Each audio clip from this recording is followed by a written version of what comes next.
Hi, boys and girls. I'm Mary Pat Templeton. I'm the adapted PE teacher at the North Metro program, and I'm here to read to you today. This book is called One Cool Friend by Tony Buzzio. Elliot was a very proper young man. So on Saturday morning when his father said, "Family fun day at the aquarium, shall we go?"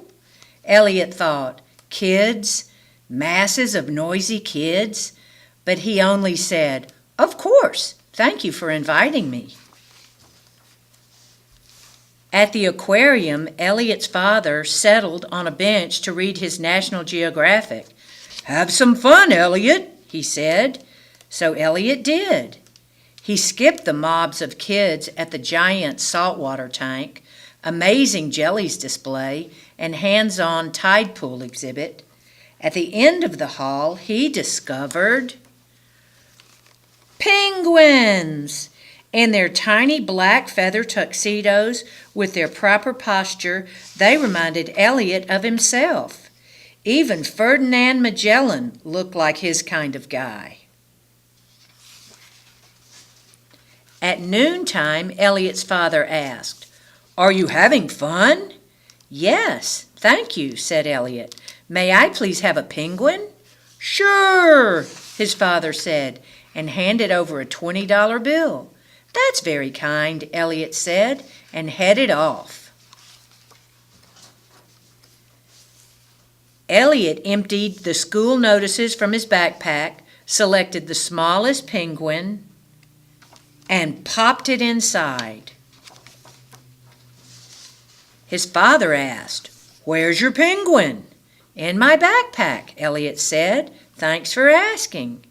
In his room, Elliot dialed the air conditioner down to its coldest setting.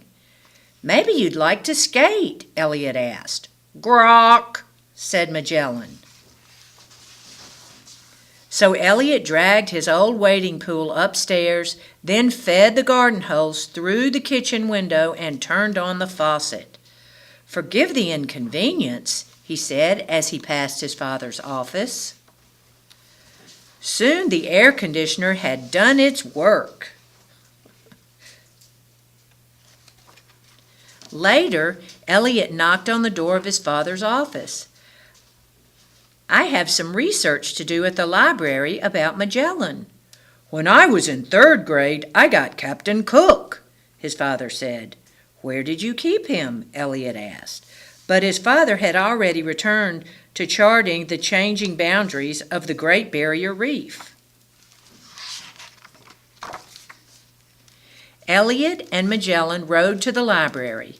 When Elliot set him on the librarian's desk, Magellan held completely still.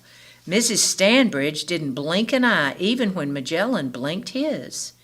She helped them access www.penguinsonice.com, copy pages from Antarctic Anecdotes, and borrow Best Behavior for Birds.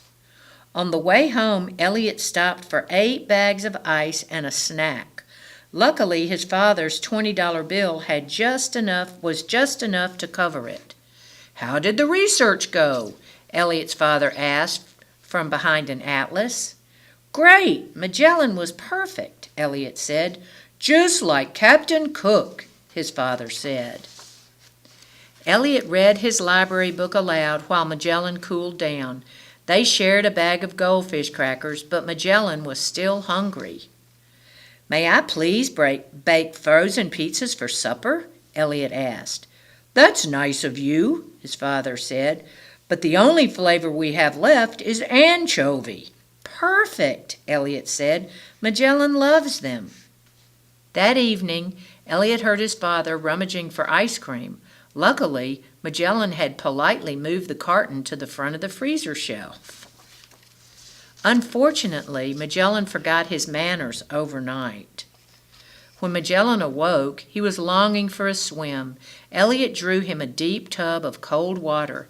He left Magellan diving and holding his breath. "I think I'll have a bit of a soak," Elliot's father announced. "Wait," Elliot said. "I left my penguin in there. I'll set him on the hamper and do my best not to splash." "Elliot!" Elliot rushed to the door. "Young man, where did this penguin come from?" Elliot's father demanded. "The southern tip of Argentina," Elliot said. "That's right," his father said. "As for Captain Cook," he added, "he came from the Galapagos Islands." And that, boys and girls, is one cool friend.